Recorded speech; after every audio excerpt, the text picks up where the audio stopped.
Numéro. Voici une vue de dessus de la cour de M. Froment, où les mesures sont en mètres. Donc, on voit ici la cour. La cour, c'est le grand rectangle.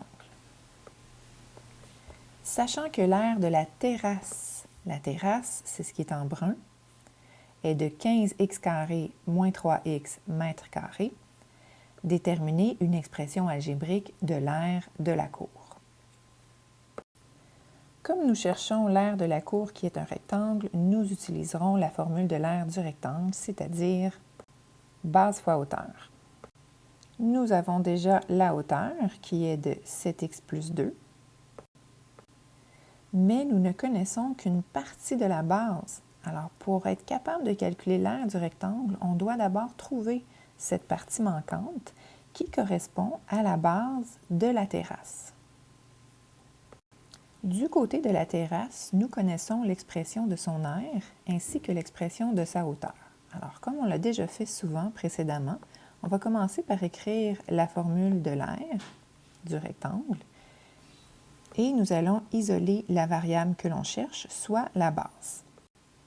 En divisant de chaque côté par la hauteur, on obtient que la base est égale à l'aire divisé par la hauteur, soit 15x² moins 3x pour l'aire, divisé par 3x qui est la hauteur. Après avoir effectué les deux divisions, on obtient le quotient 5x moins 1. 5x moins 1, c'est l'expression algébrique de la base de la terrasse qui correspond à la portion manquante de la base de la cour. Avant de pouvoir calculer l'aire de la cour, trouvons la mesure totale de la base de la cour. Donc, la base de la cour est égale à 4x plus 5 plus 5x moins 1.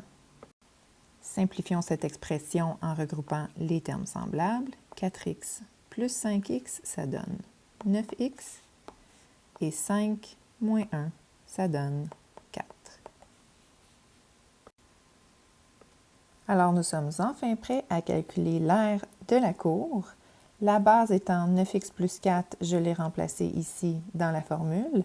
La hauteur, nous la connaissions déjà, 7x plus 2. Il ne nous reste plus qu'à multiplier ces deux binômes, regrouper les termes semblables s'il y en a, et exprimer la réponse avec les unités.